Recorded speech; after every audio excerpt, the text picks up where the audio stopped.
Hello everyone, कैसे हो आप सभी। दोस्तों यहाँ पर ट्रेड मैंने एंट्री कर ली, रिकॉर्ड नहीं कर पाया। जस्ट समझाना चाहता हूँ इसके पीछे का लॉजिक क्या है। एंड ऐसे सेलिंग में हमने, इतनी अच्छी सेलिंग में हमने बाइंग का ट्रेड क्यों बनाया है।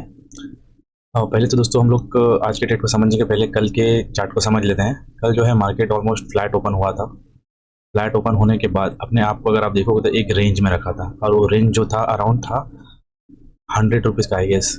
हाँ, अराउंड 100 रुपीज़ के रेंज में अपने आप को मार्केट ने बंद रखा था, और रेंज में ही ट्रेड कर रहा था। इस रेंज में अगर आप नोटिस करोगे, बायर और सेलर ने दोनों ने काम किया था इस रेंज में। पर ज़्यादा क्वांटिटी में काम किसने किया होगा, उससे आइडेंटिफाई पहले करना पड़ेगा। जो मैं समझ पाया यहाँ पे ज़्यादातर जो क्वांटिटी में काम किया था वो यहाँ पे किया था बायर ने, बिकॉज यहाँ पे एक बार सपोर्ट लिया, दो बार सपोर्ट आया, मार्केट को मिला, तो यहाँ पे बायर ने एंट्री अपनी बना ली है। एंड कुछ हद तक एक छोटा मोटा ब्रेकआउट भी दिया था। एंड डे एंड में मार्केट में कुछ थोड़ा सा नेगेटिव कैंडल बंद क्लोज तो किया, बट बायर यहाँ पे जो बैठे होंगे उनके मिनिमम जो स्टॉप लॉस थे इस सपोर्ट के नीचे थे। और आज जब मार्केट ओपन हुआ, आज भी मार्केट ऑलमोस्ट मैं देख सकता हूँ फ्लैट ही ओपन हुआ कल के क्लोजिंग प्राइस के आसपास, तो ठीक है, इससे ज़्यादा गैप डाउन तो नहीं दिया, बट ऑलमोस्ट फ्लैट के आसपास ही ओपन हुआ। तो जब यहाँ पे आज मार्केट ओपन हुआ तो डायरेक्ट सेलिंग में आ गया। यानी जो यहाँ पे जो बायर बैठे थे ना, यहाँ पे ये बायर, और यानी कल के भी अगर कुछ कोई बायर अगर बैठा होगा मार्केट में, तो उन सबको आज मार्केट ने सेलिंग करके निकाल दिया है। एक लेवल, यानी यहाँ पे जो भी बैठे हैं रिटेलर्स, उनको मार्केट ने निकाल दिया है। अब रही बात, हमने यहाँ पर बाइंग क्यों की। बाइंग इसलिए मैंने यहाँ पर किया है दोस्तों, क्योंकि देखिए जब इनको यहाँ पे निकाल चुका है, इन बायर को अगर मार्केट निकाल चुका, तो नीचे तो स्टॉप लॉस किसी के अवेलेबल ही नहीं है ना। यहाँ पे आप देखो किसी ने ट्रेड ही नहीं किया, इतना ह्यूज गैप अप मिला है मार्केट को, तो यहाँ पे तो कोई ट्रेडर ही नहीं है, रिटेलर नहीं है, ना ही कोई पोजिशनल ट्रेडर कोई है ही नहीं, तो जिसके लिए मार्केट यहाँ पे नीचे आएगा। तो लॉजिक सी बात ये लगी मुझे कि अगर इन बायर्स को मार्केट निकाल चुका है, ठीक है, यहाँ पे भी कुछ सेलर आ गए, यहाँ पे सेलर आ गए, कुछ सेलर्स इस ब्रेकडाउन के नीचे आ गए, तो मार्केट के पास इनफ स्टॉप लॉस हो गया है कि इनके स्टॉप लॉस को कट करके मार्केट, या फिर इनके स्टॉप लॉस के बेस पे मार्केट अपने आप को ऊपर जाना है तो क्लोजिंग प्राइस तक जा सकता है। तो उस बेस पे दोस्तों ये मैंने ट्रेड बनाया है। एंड ट्रेड में अभी थोड़ा बहुत पॉजिटिव चल रहा है ट्रेड, ऑलमोस्ट 100 to 100 रुपीज़ का प्रॉफिट चल रहा है। एंड 1:1 का ट्रेड होगा मेरा। इसमें 30 पॉइंट जो है प्रीमियम के कैप्चर किए जाएंगे, यानी कि अगर 2000 रुपीज़ का आइदर प्रॉफिट दिखे या फिर लॉस दिखे, इसमें से जो भी मुझे जल्दी दिखेगा उसको एक्सेप्ट करके मुझे मार्केट से निकलना है।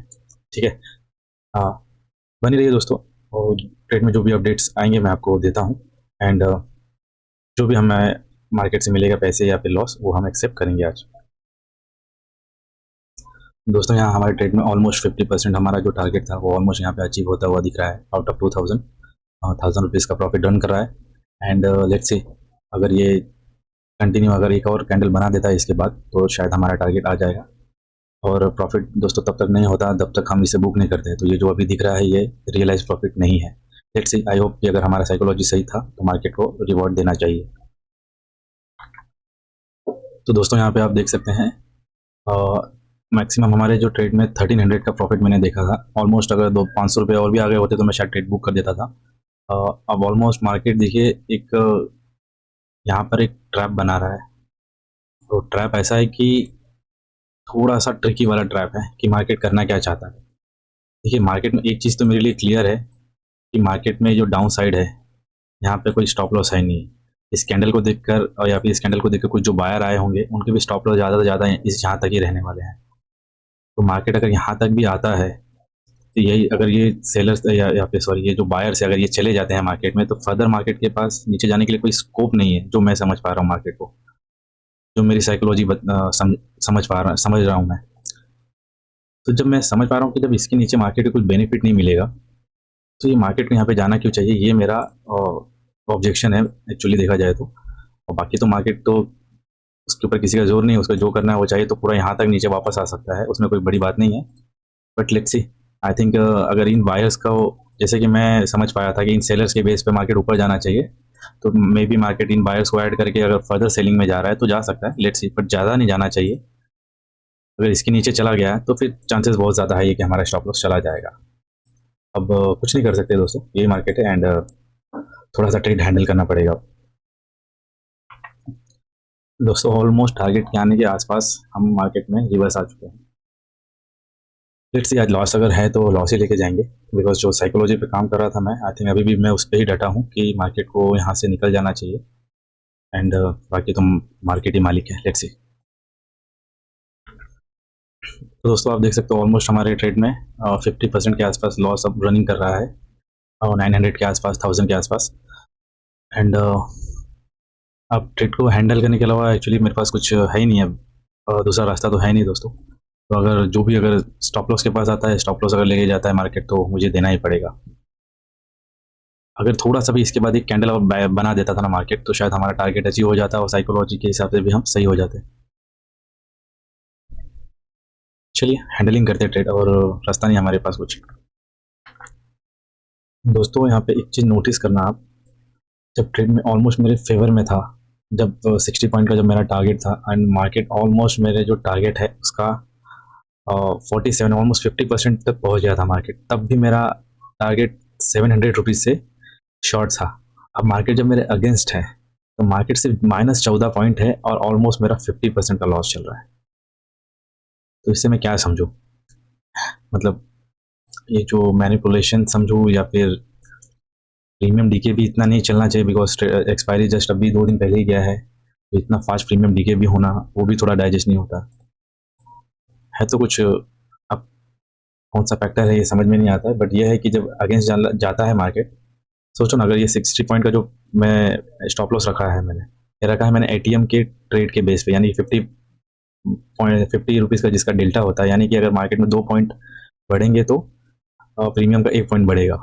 ठीक है, अब मार्केट में यहाँ पे अगर 10 रुपया चल रहा है, तो हार्डली में 5 या 6 रुपया ही माइनस होना चाहिए था, बट वहाँ पे ज़्यादा दिखा रहा है। तो ये सब चीज़ें भी होती है दोस्तों, जिससे फेस करना पड़ता है मार्केट में जब ट्रेड करते हैं हम। तो दोस्तों यहाँ पे अगर मैं बैंक निफ्टी के भी चार्ट को साइड बाय साइड अगर देखूँ, तो बैंक निफ्टी भी 60,000 का जो लेवल है उस पर ट्रेड कर रहा है। यानी कि जो इस लेवल पे जो भी बाइंग करके बैठे हैं ना दोस्तों, यहाँ पर कुछ तो अपने ट्रेड यहाँ पर गिव अप कर दिए होंगे, बट कुछ जो अच्छे ट्रेडर होते हैं, पोजिशनल होते हैं, वो 60,000 का वेट कर रहे हैं। अगर 60,000 का यहाँ पे एक ब्रेक भी करेगा, तो एक बड़ा कैंडल अच्छा सा बनाएगा, जिसमें शायद हमारा स्टॉप लॉस जा सकता है निफ्टी में। बिकॉज अगर बैंक निफ्टी नीचे जाएगा तो निफ्टी को लेकर ही जाएगा, तो चांसेस हाई बन जाएंगे। अगर इसको यहाँ पे करता तो ऑलमोस्ट एक 80 से 100 रुपये का कैंडल एक्सपेक्ट कर रहा हूँ मैं, अगर इसका ब्रेकडाउन करेगा तो मार्केट। एंड अगर इसके ऊपर रह के भी कुछ सस्टेन करे, तो अगर मार्केट थोड़ा टाइम यहाँ पे अगर स्पेंड कर देता है, ज़्यादा 20 से 25 मिनट अगर स्पेंड करता है, तो चांसेस हाई के मार्केट रिवर्स कर जाएगा। बट आज थोड़ा चांसेस अब कम कम लग रहा है मुझे, और यहाँ पर सेलिंग थोड़ी सी स्टार्ट हो गई है। हम अपना जो 2000 रुपीज़ का कैप है उसके ख़त्म होने तक का वेट करेंगे, and post that we will cut the trade. उसके बाद कुछ इमोशनल स्टेप कुछ नहीं लेंगे हम। तो दोस्तों यहाँ पे ट्रेड में हम लॉस से रिकवर होकर कुछ कॉस्ट टू कॉस्ट पर आ चुके हैं। एंड अब इस बार अगर मार्केट अगर निकलता है, तो इसे निकल जाना चाहिए अनटिल क्लोजिंग प्राइस तक। बिकॉज क्या है कि मार्केट में एक डब्ल्यू टाइप का पैटर्न भी मुझे दिख रहा है। यहाँ पर आने के बाद कुछ एक आध रेड कैंडल बन सकते हैं। इस जोन में आने के बाद एक रेड कैंडल एक्सपेक्ट कर सकता हूँ। उसके बाद अगर जाना है तो एक अच्छे से मार्केट रैली दे सकता है। देखता हूँ दोस्तों अभी, और ये ट्रेड कितना टाइम लेगा, बिकॉज ऑलमोस्ट 1 घंटे के ऊपर हो चुका है ये ट्रेड को मुझे होल्ड करते करते। एंड 15 मिनट के चार्ट पर अगर आपको बताऊँ, तो मैं एक काफ़ी जाइंट रेड का ग्रीन कैंडल बना है हमारे फेवर में। अगर इसे फॉलोअप आ जाता है अच्छे से, तो हमारी बात शायद बन जाएगी। अभी तो हम वापस कॉस्ट टू कॉस्ट पर हैं, देखते हैं। तो फाइनली दोस्तों यहाँ पर एक ब्रेकडाउन मिलने वाला है मार्केट में, एंड बैंक निफ्टी ने भी 60,000 का एक ब्रेकडाउन दे दिया है। तो ज़्यादा बड़ा लॉस क्या लूँ इसमें, मैं जो दिख रहा है 1200-1300 रुपया, आई गेस मैं ले लेता हूँ, बिकॉज 2 से 2 सवा 2 घंटे हो गए इस ट्रेड को लेकर, और उसके बाद इतना बड़ा लॉस लेना आई थिंक कुछ सेंसलेस होगा। ऑलमोस्ट ऑलमोस्ट अगर मैं आपको ट्रेड की टाइमिंग दिखाऊँ, पहले तो पोजीशन ऑलमोस्ट 1400 के आसपास हमने क्लोज की है। एंड सेकेंडली अगर आपको मैं बताऊँ ऑर्डर, ये ऑर्डर मैंने कब लगाया था, 10-10 को लगाया था, और 12-18 को मैंने निकाला ये ट्रेड को। 2 घंटे तक ये ट्रेड को मैंने चांस दिया कि एटलीस्ट ट्रेड ये सही बन जाए, बट आई थिंक ट्रेड ये सही बने ना बने, पर आई थिंक जो मेरा टाइम लिमिट था ट्रेड करने का, वो क्रॉस कर दिया। बिकॉज क्या है कि 2 घंटे में ना बहुत अलग अलग टाइप के ट्रेडर्स यहाँ पे आ जाते हैं मार्केट में। एंड अभी भी मैं यही उसी साइकोलॉजी पे कहता हूँ ना, स्ट्रिक्ट हूँ कि यहाँ पे जो आए होंगे ना ब्रेकडाउन के बाद सिर्फ सेलर ही आए हैं और नीचे कोई ज़्यादा बायर है नहीं, तो ये ज़्यादा सेलर को सिर्फ कलेक्ट करेगा मार्केट एंड उसके बाद आज नहीं तो कल रिवर्स करके इनको टारगेट ज़रूर बना देगा। तो बेटर मैंने यही समझा कि टाइम तो एकदम एडिशनल हो चुका है एंड एडिशनल टाइम देने के बाद भी अगर मार्केट हमें प्रॉफिट या फिर लॉस प्रॉपर्ली दे नहीं पा रहा, तो उस समय जो भी पोजीशन दिख रही है उसको लेकर हम निकल जाते हैं। तो आज के लिए 1400 माइनस कर लेते हैं हम लोग एंड कल अगर अच्छा ट्रेड मिलेगा तो हम अच्छा पैसे बनाने की कोशिश करेंगे। आज के लिए इतना ही दोस्तों, धन्यवाद।